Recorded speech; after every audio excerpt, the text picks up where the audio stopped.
इसके अंदर मैं पूरी कोशिश करूंगा कि आपको इसके कॉन्सेप्ट जो हैं वो बेहतर तरीके से डिलीवर कर सकूं और आपका जो प्रीवियस नॉलेज है ये आपके काम आएगा जी, आपको इसे लर्न करने में। आमतौर पर हम लोग समझते हैं, अगर हम असेंबली लैंग्वेज का इंट्रो देखें या इस कोर्स का इंट्रो देखें तो हमारी जो परसेप्शन हो जाती है वो थोड़ी सी डिफरेंट हो जाती है। इसके लिए हम सारे लोग जानते हैं जी कि अगर हम कंप्यूटर को इंस्ट्रक्ट करना चाहते हैं, हम चाहते हैं कि हम कंप्यूटर को कोई इंस्ट्रक्शन प्रोवाइड कर दें, क्योंकि कंप्यूटर तो एक डम्ब डिवाइस है, तो we need programming languages to talk with the computer. अगर हम चाहते हैं कि हम कंप्यूटर को बता सकें कि उसने क्या करना है और उसने कैसे करना है, क्योंकि उसके अंदर इंटेलिजेंस नहीं है, उसके अंदर प्रोसेसर लगा हुआ है, वो एक एफिशिएंट डिवाइस जरूर है बट इंटेलिजेंस जो है वो नहीं। तो प्रोग्रामिंग लैंग्वेजेस के बारे में हम ऑलरेडी जानते हैं और इसमें हम ये भी जानते हैं कि दो किस्म की लैंग्वेजेस होती हैं, हाई लेवल लैंग्वेजेस और low level languages. High level languages हमने ये देखा, जो आप पढ़ के भी आए हैं, आपने ज़रूर कोई ना कोई हाई लेवल लैंग्वेज C++ पढ़ी होगी या कोई भी आपने C++ तो लाजमी आपने जो है ना वो इससे पहले पढ़ी होगी, ठीक है। तो इसके अलावा भी अगर आपने कोई लैंग्वेज पढ़ी हुई है तो डेफिनेटली वो सारी आपने हाई लेवल लैंग्वेजेस ही पढ़ी हैं। उसके साथ ही आपने ये देखा था कि लो लेवल लैंग्वेजेस भी आपके पास होती, ऐसी लैंग्वेजेस जो कंप्यूटर को ज्यादा करीब होती हैं और ऐसी लैंग्वेजेस जो इंसानों के ज्यादा करीब होती हैं, उनको हम हाई लेवल लैंग्वेजेस कहते हैं। जी कमल, करें आप अपना क्वेश्चन।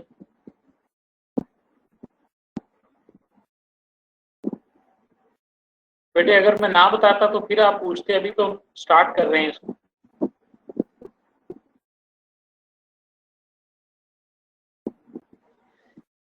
लो लेवल लैंग्वेजेस का नाम आपने सुना, उनमें से एक लैंग्वेज तो मशीन है जो कि 0 और 1 पर मुश्तमिल होती है, जो कंप्यूटर की बेसिक लैंग्वेज है। लेकिन एक इंसान के लिए मुझे ये बताएं कि 0-1 को सीखना और 0-1 की सूरत में कंप्यूटर को इंस्ट्रक्शन देना कितना मुश्किल होगा जब कंप्यूटर शुरू में इजाद हुआ 1940s के अंदर, ठीक है। लेकिन उसके बाद फिर प्रोग्रामिंग के अंदर कंप्यूटर के साथ इंटरेक्शन को आसान बनाने के लिए जो सबसे पहली लैंग्वेज जो डिफाइन की गई, जिसको बनाया गया कि जो मशीन लैंग्वेज और कंप्यूटर लैंग्वेज ह्यूमन लैंग्वेज के थोड़ी सी करीब होगी, तो फिर असेंबली लैंग्वेज कॉन्सेप्ट इसके अंदर आया। असेंबली लैंग्वेज भी लो लेवल लैंग्वेज की कैटेगरी में ही आती है, लेकिन असेंबली लैंग्वेज के अंदर हमारे पास निमोनिक कोड्स होते हैं जिनकी मदद से हम इंस्ट्रक्शंस को कंप्यूटर को प्रोवाइड करते हैं। हम ऐड करने के लिए ऐड लिखेंगे, हम सब्ट्रैक्शन करने के लिए सब लिखेंगे, और इसी तरह हम वेरिएबल्स को डिक्लेयर कर सकते हैं, रजिस्टर्स को हम नाम दे सकते हैं। तो थोड़ी बहुत ये जनरल लैंग्वेजेस थी, जनरल इंग्लिश लाइक लैंग्वेज थी कि जिसके जरिए हम कंप्यूटर को इंस्ट्रक्ट कर सकते थे। जो मकसद है इसका वो क्या है? जो मकसद है इसका वो है कि कंप्यूटर में और इंसान में, यानी हाई लेवल लैंग्वेज और कंप्यूटर, इन दोनों के दरमियान जो है वो बहुत ट्रांसलेटर्स मौजूद होते हैं और एक बल्क ऑफ टाइम चाहिए होता है ट्रांसलेटर्स को प्रोग्राम को ट्रांसलेट करने में और एग्जीक्यूट करने में। अगर आपके पास ट्रांसलेटर नहीं है, आपके पास आल्दो कि आज का प्रोसेसर बहुत ज़्यादा जो है ना वो स्पीडी हो गया है, आप आज की बात ही ना करें, आप तसव्वुर करें कि जब आपके पास कंप्यूटर का प्रोसेसर जो था वो चंद मेगाहर्ट्ज़ के ऊपर मुश्तमिल होता था, यानी वो 20 मेगाहर्ट्ज़ था या 30 मेगाहर्ट्ज़ था, और आपके कंप्यूटर की जो मेमोरी थी वो चंद मेगाबाइट के ऊपर मुश्तमिल होती थी, बल्कि रैम जो है वो केबी के अंदर हुआ करती थी। उस वक्त आप जरा सोचें कि एक हाई लेवल लैंग्वेज में लिखा हुआ प्रोग्राम जो था उसको एग्जीक्यूट करने के लिए आपको क्या बेयर करना पड़ता था। आपको दरमियान में बहुत सारे इंटरमीडिएट्स का इस्तेमाल करना पड़ता था।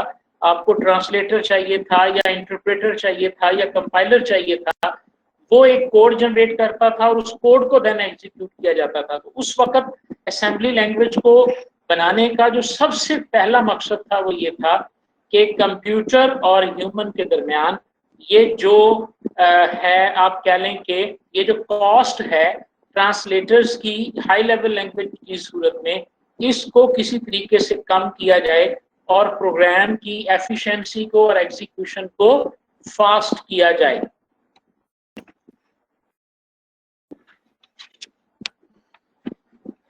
जी समझ आया ये पहला मकसद जो था।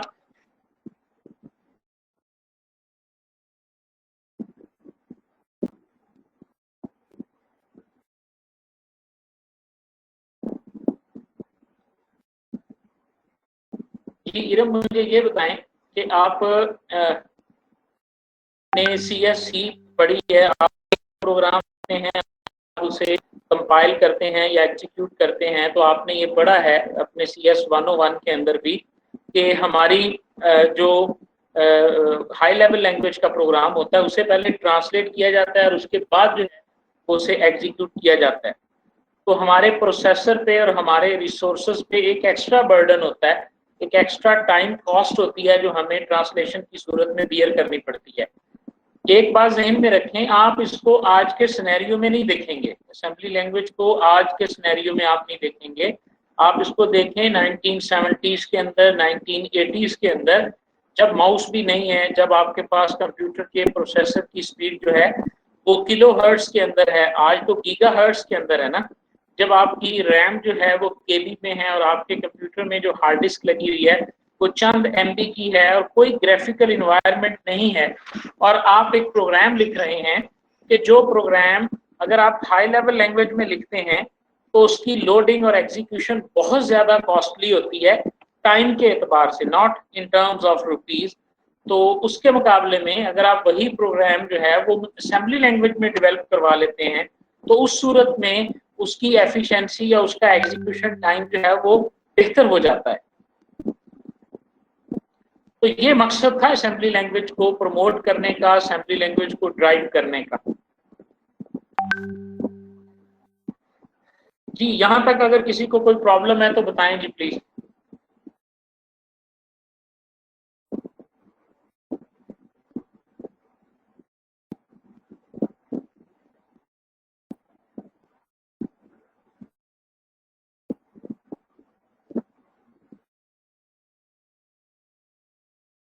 जी अगर हम बात करें असेंबली लैंग्वेज की तो आम तौर पर यही इंप्रेशन है जो हमने भी अपने एजुकेशन लाइफ में, स्टूडेंट लाइफ में इसको ऐसे ही हम कहते थे कि जी असेंबली लैंग्वेज जो है ना ये बहुत मुश्किल लैंग्वेज है और ये हमारी समझ में नहीं आती, ये आसानी से समझना इसको मुश्किल है। बिल्कुल मुश्किल है, बिल्कुल मुश्किल है, चूंकि ये बहुत लो लेवल के ऊपर जाके कंप्यूटर को हैंडल कर रही होती है। हमने प्रोग्रामिंग सीखी कैसे? हमने ये सीखा कि इंट स्पेस ए कॉलन लिखेंगे तो हमारे पास एक वेरिएबल डिक्लेयर हो जाएगा और उस ए को जब हम 15 के इक्वल लिखेंगे तो उसमें वैल्यू 15 चली जाएगी और उसके बाद हम उसको लिखेंगे कि is equal to x plus y और आगे सेमी कॉलन लगाएंगे तो हमारा वो वेरिएबल जो है वो जमा हो जाएगा। यानी कि हम ये कौन सी नोटेशन है? ये हमारे ह्यूमन से की मैथमेटिकल नोटेशन से मिलती जुलती नोटेशन है। हम मैथ में देख के आ रहे हैं जी x is equal to 5 math में हमने पढ़ा हुआ है, x is equal to y plus z हमने मैथ में पढ़ा हुआ है। तो वो ह्यूमन ओरिएंटेड लैंग्वेजेस जो हैं ये सारी हाई लेवल लैंग्वेजेस हैं। तो इसलिए जो लैंग्वेज इंसान के ज्यादा करीब है डेफिनेटली उसको सीखना नहीं आसान होगा।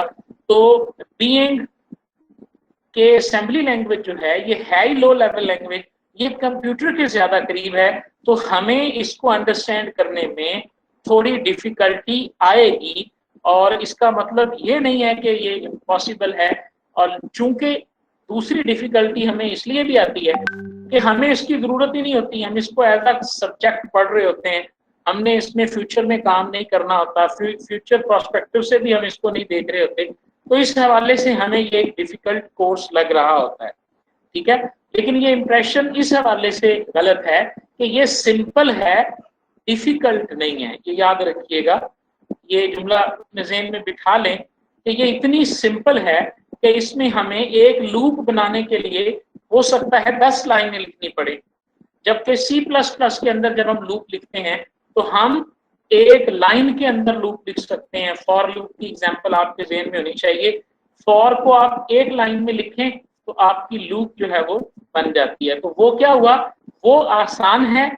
और इस वही काम जब हम असेंबली में करेंगे, चूंकि इसमें हमें सिंपलर स्टेप्स के अंदर उसे डिफाइन करना पड़ेगा। तो जब हम इसको इस कॉन्टेक्स्ट में देखते हैं कि जी C++ में जो कोड हम 3 लाइनों का लिखते हैं जी, असेंबली में वो 15 लाइनों का लिखा जाता है, तो इसलिए इसका कोड बड़ा है और ये मुश्किल लैंग्वेज है। तो इस सेंस में हम इसको जो है वो मुश्किल कंसीडर कर रहे होते हैं, ठीक है। और दूसरी डिफिकल्टी इसकी ये भी है कि हम इसको as a first programming language नहीं पढ़ते।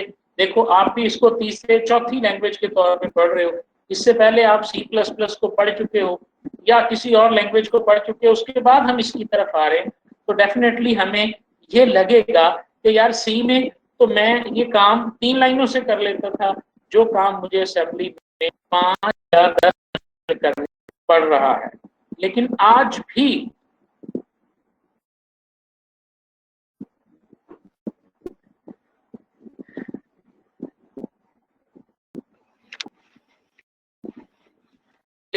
भी जो है हमें सिस्टम प्रोग्रामिंग करनी पड़ती है और बहुत सारे ऐसे गैजेट्स बनाने पड़ रहे हैं कि जिसके अंदर जो है वो हमें, थैंक यू जी हनी, जो कुछ भी है आप, बहुत शुक्रिया आपका।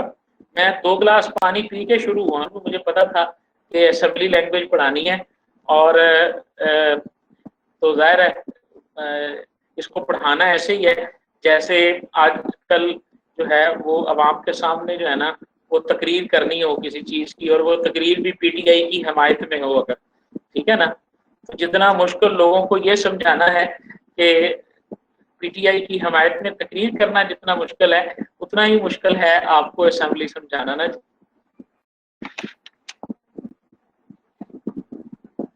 बहरहाल जी, मेरा कोई मकसद जिंदाबाद या मुर्दाबाद का नहीं है।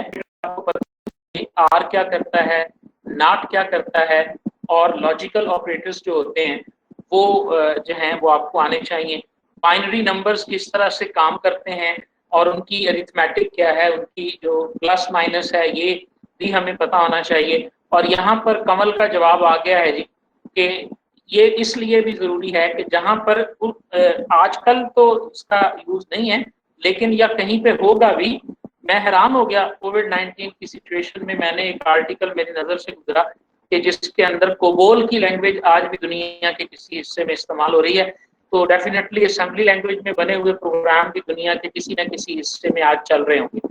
तो उस वक्त ध्यान से सुने ज़रा, मैंने क्या कहा था कि जो असेंबली लैंग्वेज है इसका बुनियादी मकसद ये था कि ये हाई लेवल लैंग्वेज और कंप्यूटर के दरमियान जो ट्रांसलेटर एक टाइम कंज्यूम करता है, उस टाइम को एलिमिनेट करने के लिए, खत्म करने के लिए असेंबली लैंग्वेज को जो है ना वो इस्तेमाल किया जाता था। तो ऐसे सिस्टम्स जो रियल टाइम सिस्टम्स कहलाते हैं, जिन्होंने टाइम के ऊपर रिस्पॉन्ड करना होता है, ठीक है, ऐसे सिस्टम्स के लिए फिर अगर हम हाई लेवल लैंग्वेज के प्रोग्राम को यूज करेंगे तो वहां पर हो सकता है कि टाइम बाउंड रिस्पॉन्स को वो मीट ना कर सके। वहां पर आपका रिस्पॉन्स, आपकी प्रोग्रामिंग, आपके प्रोग्राम की एग्जीक्यूशन जो है वो डेफिनेटली एक टाइम बाउंडेड टास्क हो जाएगी। तो उस सूरत में हमारे पास जो सबसे अच्छी चॉइस होगी वो असेंबली लैंग्वेज ही होगी, क्योंकि इसके अंदर ऐसा कोई टाइम लैग नहीं है। ये डायरेक्टली अंडरस्टैंडेबल है कंप्यूटर को, और कंप्यूटर इसको चलाने के लिए किसी किस्म के ट्रांसलेटर को यूज नहीं करेगा या किसी दूसरी किस्म की फाइल को इस्तेमाल नहीं करेगा। सिर्फ अपने बेसिक असेंबलर के जरिए वो कुछ निमोनिक कोड्स होंगे जिनको यूज करते हुए वो इसको अंडरस्टैंड कर लेगा। और दूसरी बात का मकसद है जी, अगर आप वाकई इसके 10 प्रोग्राम्स को समझ लें, मैं ये नहीं कह रहा कि आप उसको लिखना शुरू कर दें, अगर आप उनकी वर्किंग को समझ लें तो आपकी प्रोग्रामिंग लॉजिक जो है ये बहुत ज़बरदस्त तरीके से इम्प्रूव हो सकती है। आपको इन एक्चुअल पता चलेगा कि लूप जो होती है जब 1 से लेकर 100 तक जाती है तो ये जाती कैसे है, इसके पीछे सारी ऑप्शंस जो हैं वो क्या होती हैं जी। ठीक है जी।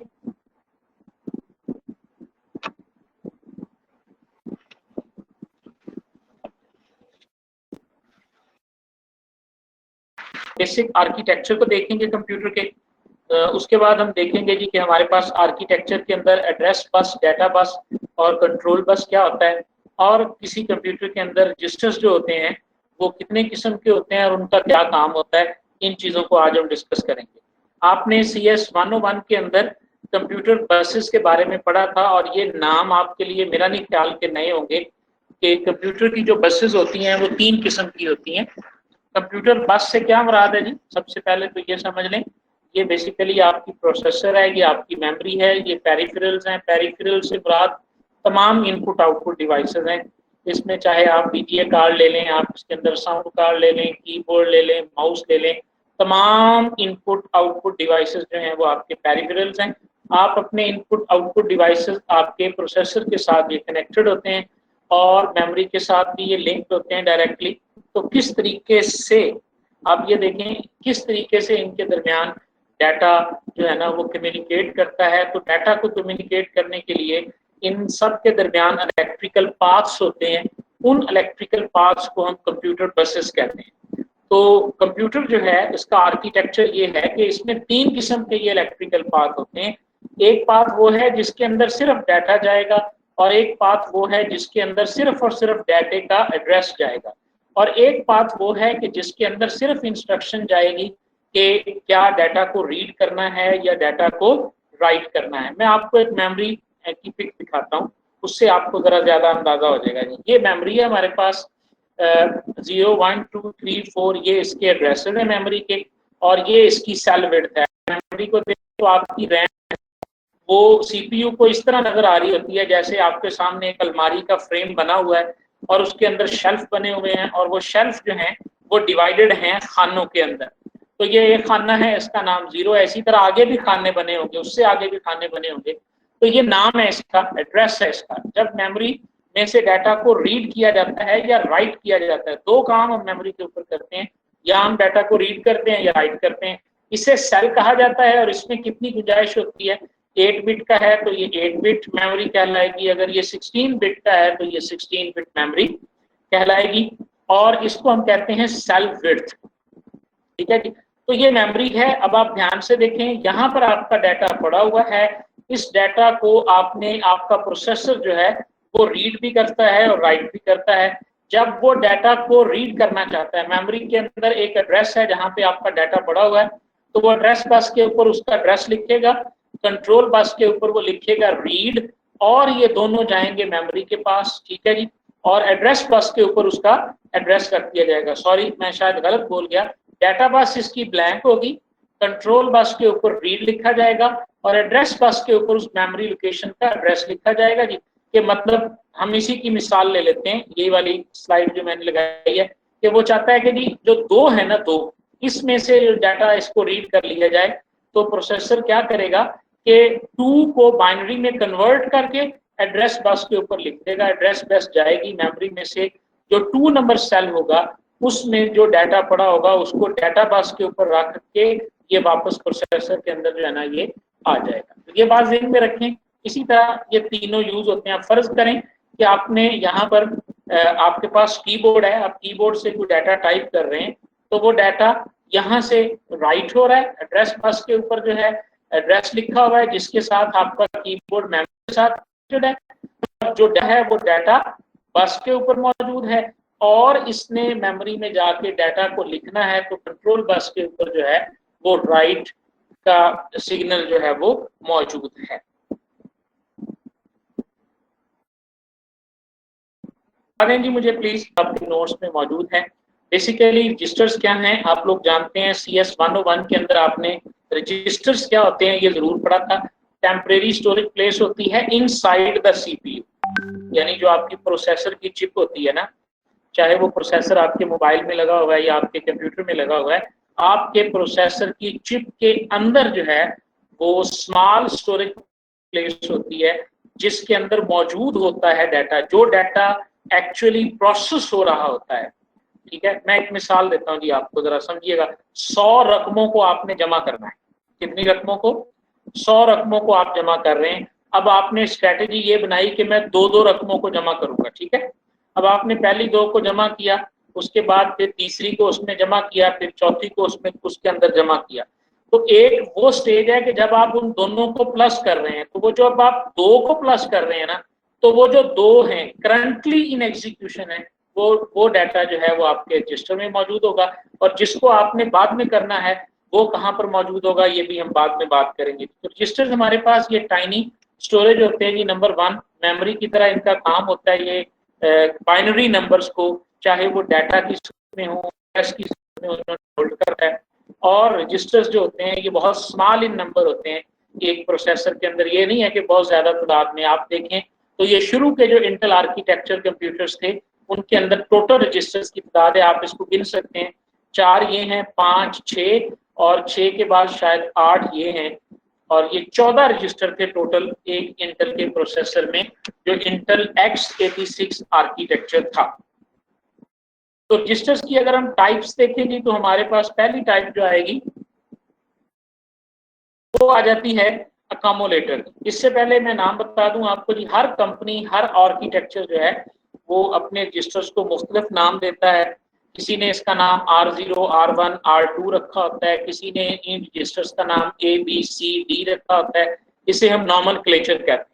हर आर्किटेक्चर, इंटेल आर्किटेक्चर जो है वो और है, इसी तरह मोटरोला का आर्किटेक्चर होगा तो वो और होगा, और इसी तरह अगर AMD प्रोसेसर के आर्किटेक्चर्स को हम पढ़ेंगे तो वो डिफरेंट होंगे। यहाँ पर एक बात ध्यान में रखिएगा, आप असेंबली लैंग्वेज को, अगर आप असेंबली लैंग्वेज के प्रोग्राम्स इंटेल आर्किटेक्चर के लिए पढ़ रहे हैं तो वो डिफरेंट होंगे। जब आप उसको किसी और आर्किटेक्चर के लिए पढ़ोगे तो वहां पर उन्हीं प्रोग्राम्स के अंदर कुछ चेंज आ जाएगी, ये भी ध्यान में रखिएगा। तो असेंबली लैंग्वेज जो है ये मशीन डिपेंडेंट लैंग्वेज है। आपने C++ के अंदर ये लफ्ज पढ़ा होगा कि C++ जो है वो मशीन इंडिपेंडेंट लैंग्वेज है, कि C का प्रोग्राम जो है, C का प्रोग्राम आप किसी मशीन पे लिखेंगे वो किसी दूसरी मशीन पे भी चल जाएगा। लेकिन अगर आपने असेंबली लैंग्वेज का प्रोग्राम इंटेल आर्किटेक्चर के लिए लिखा है तो वो प्रोग्राम किसी और आर्किटेक्चर के ऊपर रन नहीं कर सकते आप। इस वजह से हम असेंबली लैंग्वेज को मशीन डिपेंडेंट लैंग्वेज कहते हैं। और नॉमेनक्लेचर से मुराद सिर्फ और सिर्फ ये है कि कौन सा जो आर्किटेक्चर है उसने अपने रजिस्टर नाम क्या दिए हुए, बस जो नाम देने का उनका रवाज है वो उसका नॉमेनक्लेचर कहलाता है। जिस तरह हम लोग नाम रखते हैं अपनी सोसाइटी के अंदर या अपने कॉलेज के अंदर या जिस तरह से भी, तो वो हमारे पास नॉमेनक्लेचर कहलाता है। ठीक है जी। उसके बाद आ गया जी पहला जो रजिस्टर है वो है अकोमोलेटर। बेसिकली ये एक सेंट्रल रजिस्टर है, जितने भी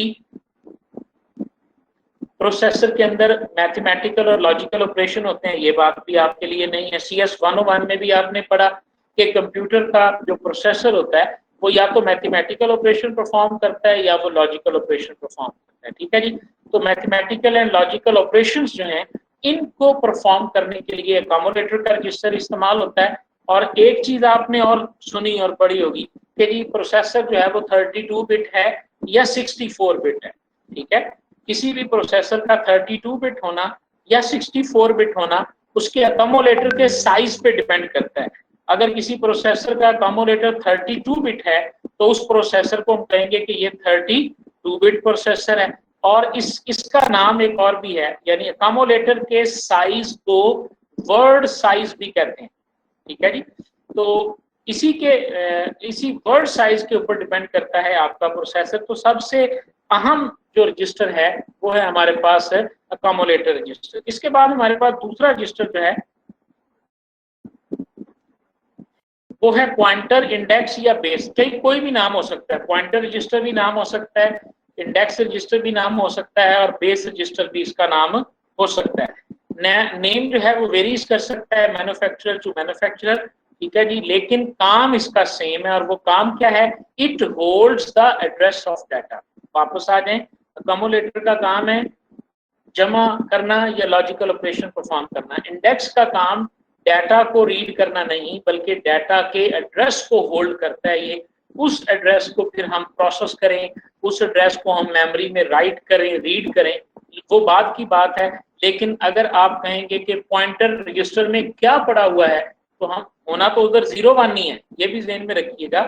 होना तो उसमें 0 1 ही है, लेकिन उसके अंदर जो है वो एड्रेस ऑफ द डाटा पड़ा होगा, नॉट द डाटा। जी उमर सलीम, ये CS 401 का पहला है।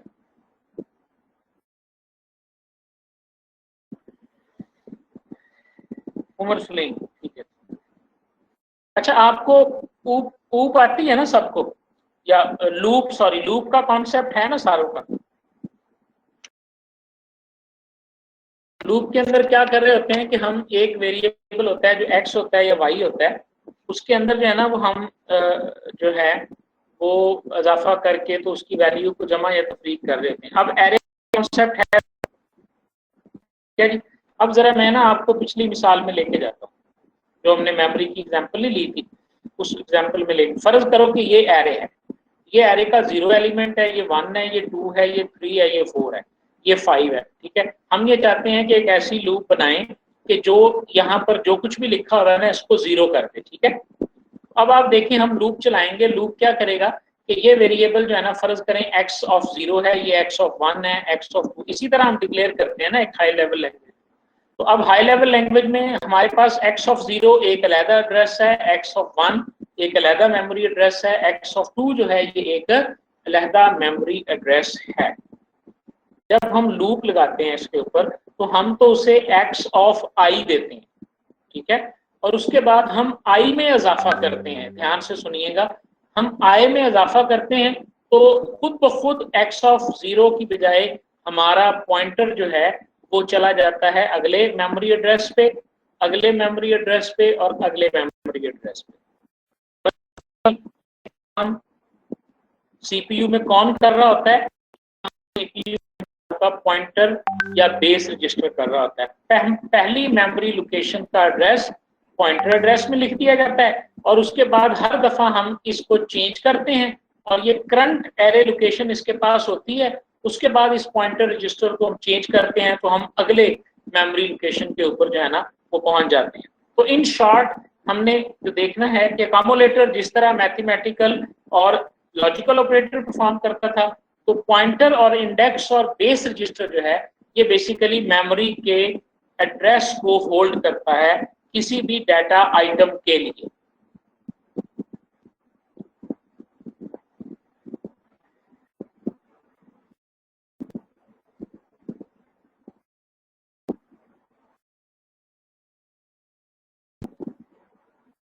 उसके बाद आ गया जी हमारे पास पॉइंटर, इंडेक्स या बेस रजिस्टर। ठीक है, इसका एक काम हमारे पास ये इंडेक्स रजिस्टर है, इसका एक काम हमारे पास ये भी है कि ये डिस्टिंक्शन है between accumulator and index register की। अच्छा, अब यहाँ पे तो आप देख लें, शायद ये स्लाइड रिपीट हो गई है, सुने जरा कि अकोमोलेटर अलहदा है, बेस रजिस्टर अलहदा है, लेकिन आज के जो न्यूअर आर्किटेक्चर्स हैं उनके अंदर अकोमोलेटर और इंडेक्स जनरल रजिस्टर्स कहलाते हैं जी, के उसके अंदर 4 जनरल रजिस्टर हैं या 5 जनरल रजिस्टर हैं और वो 5 या 4 दोनों काम कर सकते हैं।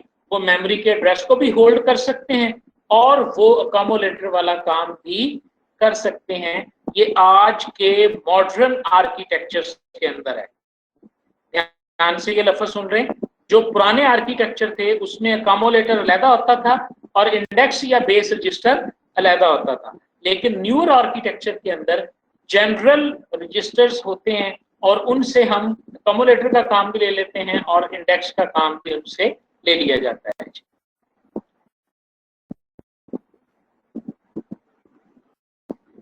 अगली टाइप है जी हमारे पास फ्लैग रजिस्टर की। फ्लैग रजिस्टर या प्रोग्राम स्टेटस वर्ड, दो नाम इसके हो सकते हैं जी। बेसिकली ये एक स्पेशल रजिस्टर है, ये बाकी तमाम रजिस्टर से डिफरेंट है।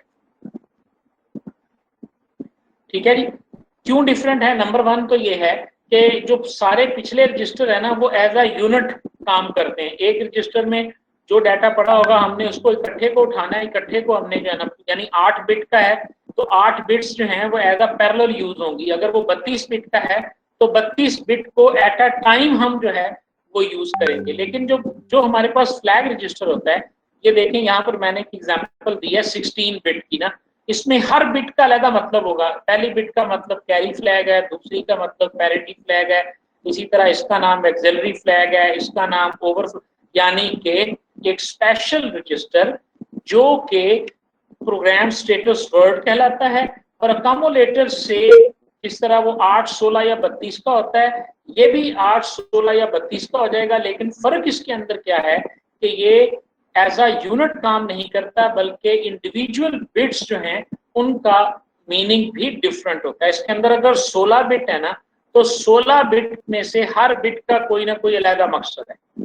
ठीक है, हर बिट में कोई ना कोई अलग वैल्यू, एक बिट की वैल्यू के ऊपर जो है ना वो हम डिसीजन लिया करेंगे या प्रोसेसर इनको यूज कर रहा होता है। यानी ये बेसिकली 16 बिट्स प्रोसेसर के सामने होती हैं और वो इन 16 में से एक एक बिट को अपने मकसद के लिए, अपनी कैलकुलेशन के लिए वो यूज कर रहा होता है।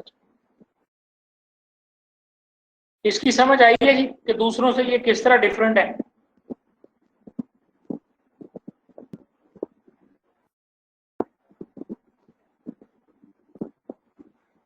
यानी इसको आईपी भी कहते हैं और पीसी भी कहते हैं, ठीक है। थोड़ा सा इसको समझने के लिए हम इस बात को समझते हैं कि हमारे पास मेमोरी के अंदर जब हम लेके जाते हैं डाटा को या प्रोसेस करते हैं, तो हमारे पास या डाटा होता है या मेमोरी का एड्रेस होता है या इंस्ट्रक्शन होती है।